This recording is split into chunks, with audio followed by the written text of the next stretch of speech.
This is a fictional story inspired by real Appalachian settings. All characters and events are fictional. Some people disappear in the mountains, others come back, but leave something behind. Before we go any further, where are you watching this from right now? Drop your city in the comments, because depending on where you are, this story might hit a little closer to home than you'd like. And if you're new here, don't leave. Subscribe first. Because this channel tells the stories that newspapers buried, that locals swore they'd take to their graves. And today, we're going to the mountains, the Appalachians, and we're not coming back the same. The kind of fog that rolls through Black Ridge, West Virginia, doesn't behave like normal fog. It doesn't drift. It settles, like it made a decision. Locals in Harlan County used to say that the mountains had a memory, that the ridgelines remembered every person who ever walked between them. Whether that was poetry or warning depended entirely on who was saying it and how far from the tree line they were standing when they said it. In the spring of 1987, a geology student from the University of Virginia named Thomas Adler drove his '82 Ford pickup into the hills above Black Ridge with a field notebook, a compass, and absolutely no idea that he was about to vanish for 11 days. When he came back, and this is important, he did come back. He couldn't explain where he'd been, not coherently. He talked about a house, about a woman who offered him water and watched him drink it without blinking, about men who moved through the tree line at dusk like they were part of it.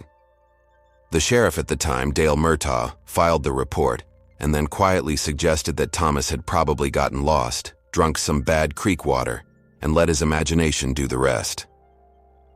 Thomas went back to Virginia. He never finished his geology degree.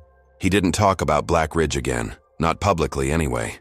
But 31 years later, in 2018, his daughter Claire Adler, a 34-year-old archivist from Richmond, found a notebook in a box her father left when he died. Not his field notebook, a second one she'd never seen, and the first page had a single line written in red ink in her father's careful handwriting. "If you find this, don't go looking for them. But if you do, take someone with you. And tell someone where you're going." Claire told no one. She drove to Black Ridge alone on a Tuesday in October, when the leaves had already turned and the sky above the ridge sat low and gray like a held breath. The town of Black Ridge was barely a town. A gas station, a diner called Patsy's that had been open since 1961, a post office that shared a building with a hardware store, and people who answered questions the way people answer questions when they've been answering the same questions for a very long time. Slowly, carefully, with eyes that measured you before their mouths moved. Claire sat down at Patsy's counter and ordered coffee she didn't want and asked the woman behind the counter, a heavy-set woman in her 60s with reading glasses pushed up on her forehead, about the Voss family. The woman set down the coffee pot. She didn't say anything for a moment. Then she said, "You related to them?" Claire said no. The woman picked up the coffee pot again and walked to the other end of the counter. That was the first time Claire heard the name Voss. Her father hadn't written it in the notebook. He'd only written "the family on the ridge" over and over. Different pages, different contexts, like a phrase he kept returning to without meaning to. But the woman at Patsy's knew exactly which family Claire was asking about, without Claire ever having said a name. That night, in a motel room 20 minutes south of Black Ridge, because there was no motel in Black Ridge, Claire opened her father's notebook to the last written page. There was a hand-drawn map, rough but detailed. A road that branched off Route 72, a creek, a tree marked with 2 horizontal lines, and at the top of a hand-drawn hill, a small square, a house. Her father had circled it 3 times, and underneath the circle, in smaller handwriting, almost like he'd added it later, in a different pen. They knew my name before I told them. Outside the motel window, the fog had settled over the parking lot like it lived there, and somewhere up in the hills above Black Ridge, in a house with windows that faced away from the road, a light moved slowly from room to room, as if someone was checking. By the next morning, Claire had made a decision that anyone watching from the outside would call reckless. She went back to Black Ridge. This time she didn't go to Patsy's.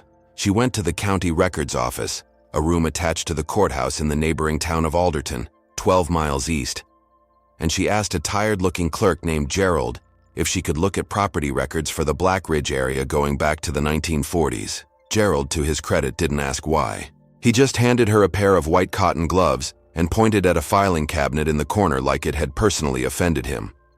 What Claire found over the next 4 hours changed the shape of everything she thought she was doing there. The Voss family had owned land on the Black Ridge since 1923. Not a small plot. Nearly 400 acres of mountain terrain, mostly uncleared, mostly inaccessible by conventional road. The original deed was filed by a man named Ezra Voss, listed as a farmer, though the land in question was not farmable by any reasonable definition. Too steep, too rocky, too far from anything. Ezra had 5 sons. The records showed them all living on the property through the 1940s and 50s. No school enrollment records, no military draft registration for any of them, which in World War II was unusual enough to be notable. A handwritten note clipped to the file from a county assessor in 1951 read, "Family uncooperative. Property visit declined. Assessment conducted from road." The property had never once been properly assessed from inside the boundary line. In 60 years. Claire kept going. Birth records, marriage records, death records. The Voss family had an almost complete absence from official documentation for 3 generations. Children born, presumably. There were names in later property transfers, but no hospital records. No birth certificates filed in the standard window. Some certificates appeared years after the fact, filed quietly, names and dates that didn't always match across documents. And then there were the missing persons reports, not filed by the Voss family, filed around them. Between 1955 and 2001, 11 people had been reported missing in the Black Ridge area. Hikers mostly. 2 hunters. A school teacher from Ohio who had been doing a driving tour of Appalachia and simply stopped sending postcards somewhere around Harlan County. 7 of the 11 cases were listed as closed, presumed lost in the terrain, bodies never recovered, which in mountainous backcountry wasn't unheard of. The geography was real. The danger was real. But 3 of the reports had something else attached. Sheriff's notes, informal, scrawled in margins, that mentioned the Voss property. Not accusations, just geographic notation. Last known direction, Upper Ridge, near Voss land. Witness states subject was asking about road access to Voss property. Trail leads toward Voss boundary. Search party turned back at fence line. The fence line. Claire wrote that down and underlined it. She drove back to Black Ridge in the early afternoon, this time taking Route 72 past the point she'd stopped the day before. She drove slowly, watching the right shoulder of the road, and there, almost invisible beneath decades of overgrowth, exactly where her father's map indicated, was the branch road. 2 tire tracks in the dirt, separated by a strip of dead grass, disappearing into the trees. She didn't drive down it, not yet. Instead, she pulled over and sat in her car with the engine running and her father's notebook open on the passenger seat. And she thought about a man who came to these mountains at 23 years old and came back 11 days later, unable to say where he'd been. She thought about a family that had been here for 100 years and left almost no trace in any official record. She thought about a fence line that stopped a search party, and she thought about something she hadn't mentioned to anyone, yet something she'd found tucked inside the back cover of the notebook.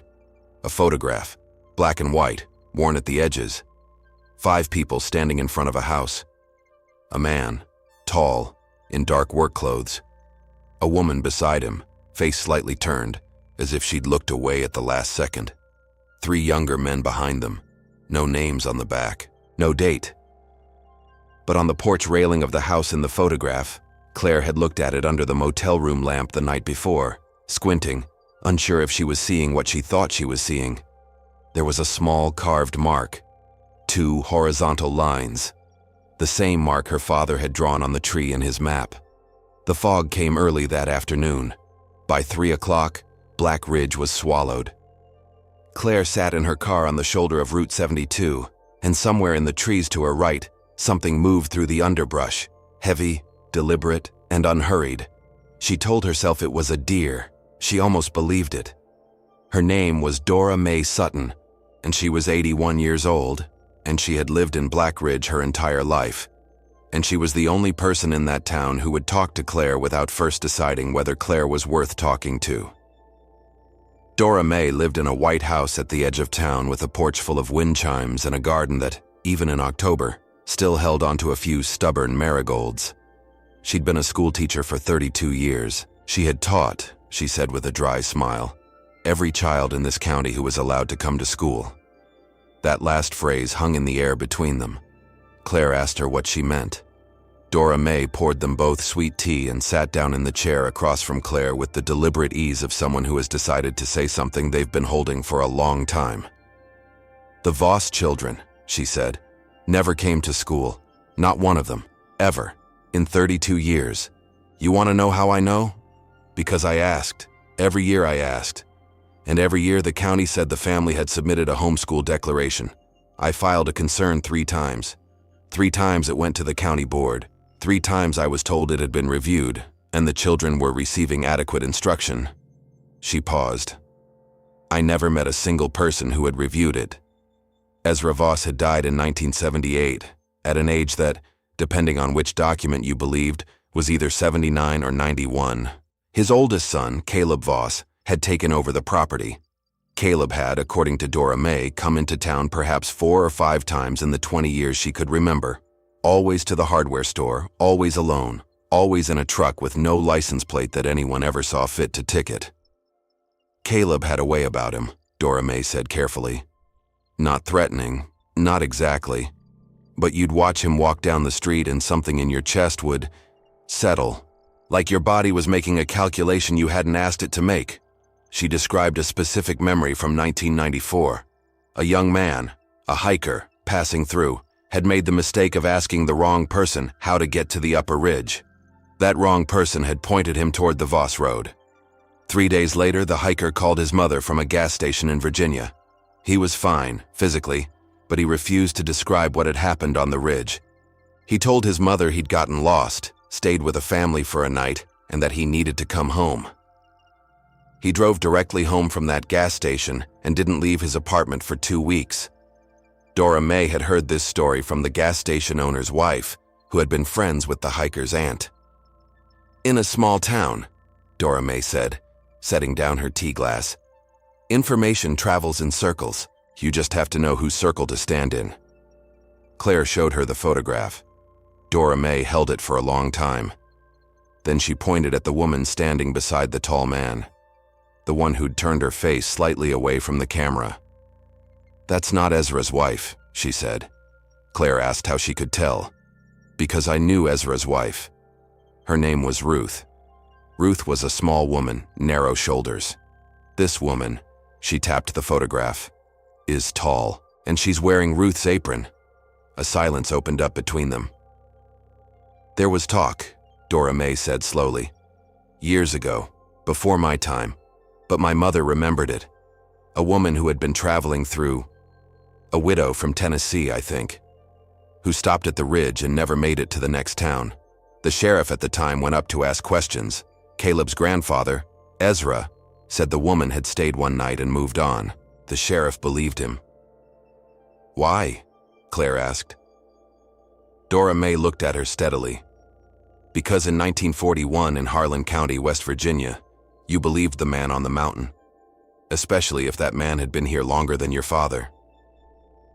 Claire drove back to her motel that night with the photograph on the passenger seat, and Dora Mae's words cycling through her head. She called her husband in Richmond, the first time she'd called home since arriving, and told him she was going to need a few more days.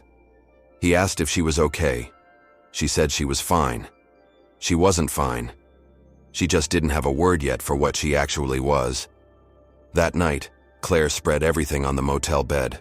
The notebook, the photograph, her own notes, the copied records from Alderton. She drew lines between names, between dates, between the missing persons reports and the Voss property boundary and the homeschool declarations that no one had ever actually verified. The picture that emerged wasn't supernatural. It wasn't dramatic in the way that movies made things dramatic. It was quieter than that. And quiet things, Claire had learned from her years as an archivist, were often the most difficult to look at directly. The notebook had 112 pages. Claire had read it, beginning to end, twice since finding it. But on her fourth night in Black Ridge, sitting in the orange lamplight of the motel room with the heater rattling against the wall and the fog pressing flat against the window, she read it a third time. More slowly now, with everything she'd learned sitting like a lens between her eyes and the words. Her father, Thomas Adler, had been 23 years old when he drove to Black Ridge in March of 1987. He'd been mapping rock formations for a thesis on Appalachian geological uplift, not particularly glamorous work, mostly involving a lot of hiking and a lot of note-taking and a lot of eating granola bars in the rain. On his fourth day in the field, he'd taken a trail that wasn't on his map. This happened often in backcountry fieldwork. Trails existed that no official source acknowledged. He'd followed it uphill for about 2 hours before the weather turned bad, and he realized he'd gone further from his truck than he'd intended. He found the house as the light was failing. He described it carefully, the kind of careful that suggested he was trying very hard to get it right. A 2-story structure, older than anything around it, built from timber that had darkened over decades to the color of iron. A porch that ran the full width of the front, windows that faced sideways, toward the ridge, rather than forward toward the approach. A garden that had been recently worked. He noted this because it was March, and the ground was cold, and someone had been out in it anyway. A woman came to the door before he knocked, he wrote. She didn't seem surprised, not like she'd seen me coming, more like she'd been expecting someone to eventually. Her name, she told him, was Margaret. She offered him a place to sleep, a meal and water from a pump on the side of the house. He accepted all three. Over the course of the night and the following days, because the weather did not improve, and because, as Thomas wrote it, leaving felt more complicated than it should have, he met the rest of the family. There was an older man he never heard called by name. 3 men he understood to be brothers, ranging from perhaps 30 to 50 years old. And Margaret, who did the talking, the cooking, the explaining, and Thomas wrote, the managing, a word he put in quotation marks without explaining why. He was never threatened. He was never locked in or physically prevented from leaving. But every time he mentioned his truck, or the trail, or going back to town, something in the conversation would shift. Someone would appear in a doorway. Margaret would start talking about the weather again. The older man would look at Thomas in a way that Thomas found very difficult to describe, except that it made the decision to bring the subject back up feel, as he wrote, like climbing uphill in mud. On the 11th day, Thomas simply walked out. He wrote about it with striking plainness. I got up before dawn. I left my field notebook on the table as if I'd be coming back for it. I walked out the front door. No one stopped me. No one called after me. I found the trail and I walked until I hit the road, and I kept walking until a farmer in a pickup offered me a ride to town. He never went back. He never told the police. He never told his professors. He finished his field work in a different part of the county and wrote his thesis and graduated and moved on with his life. Except, on page 89 of the notebook, in handwriting that was slightly less controlled than the rest, written, Claire guessed, sometime after the experience, not during it, her father had written something that she had read twice before without fully understanding, and now read a third time with her hand very still on the page. The thing I couldn't explain to anyone, and still can't, is not the 11 days. It's what happened on the second night. Margaret showed me a room upstairs she called the record room. Shelves of ledgers, handwritten, names, dates, descriptions. She said the family had kept records of everyone who had come through the ridge since the 1920s. She said Ezra had started it. She said it was how they remembered who they'd received. I asked if I could look. She said I could look at whatever I wanted to. The ledgers went back 60 years. There were hundreds of names. Some had a date of arrival and a date of departure. Some had only a date of arrival. I didn't understand what I was looking at until the drive home, and then I understood it all at once, the way you understand things in dreams, completely, and with no way to explain the logic afterward. Claire set the notebook down. She picked up her phone and called Detective Ray Cobble of the Harlan County Sheriff's Department, a name she'd gotten from Dora May, who had described him as the only one up there who still asks questions he isn't sure he wants answered. She read him the passage over the phone. There was a silence on his end that lasted long enough that she checked to see if the call had dropped. Then he said, "How soon can you be at my office?" The records from the county archive, the ones Claire had photographed and emailed to Cobble the previous day, showed something she hadn't caught on her first pass. Of the 11 missing persons cases filed in the Black Ridge area between 1955 and 2001, 9 of the individuals were listed in one particular database maintained by a federal cold case unit. All 9 were described with the same notation in the federal system. Last known location, Harlan County, WV. No remains recovered. Case open. 9 people. 9 names in a database.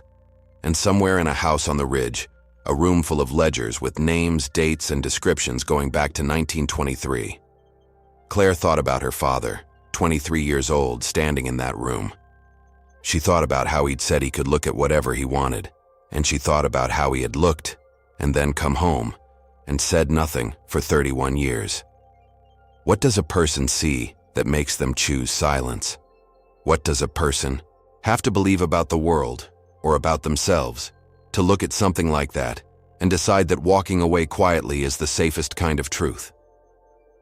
Detective Ray Cobble was 54 years old and had worked Harlan County for 26 of those years.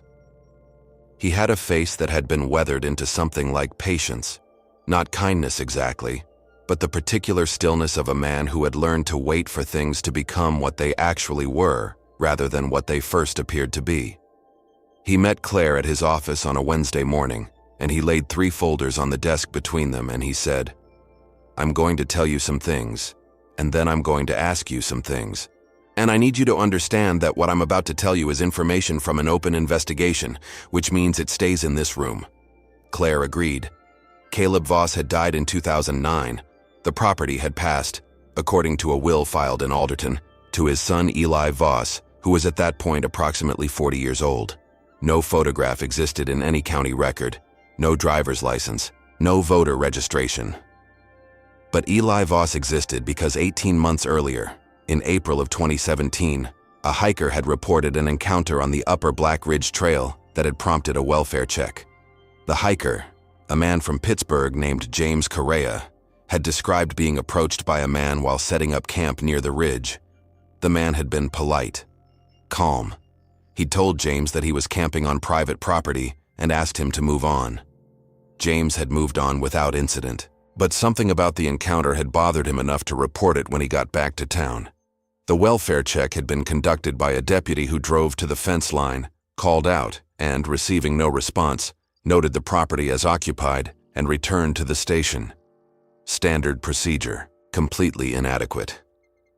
What Cobble had started doing, quietly, without department authorization, which he mentioned with the kind of flat effect that meant he knew exactly what he was doing and had made his peace with it, was cross-referencing the missing persons cases with the Voss property records. He had found something that Claire's courthouse research had not reached, an internal memo from 1978, the year Ezra Voss died, from a county assessor named Harold Prentice, who had attempted to enter the property to conduct an assessment.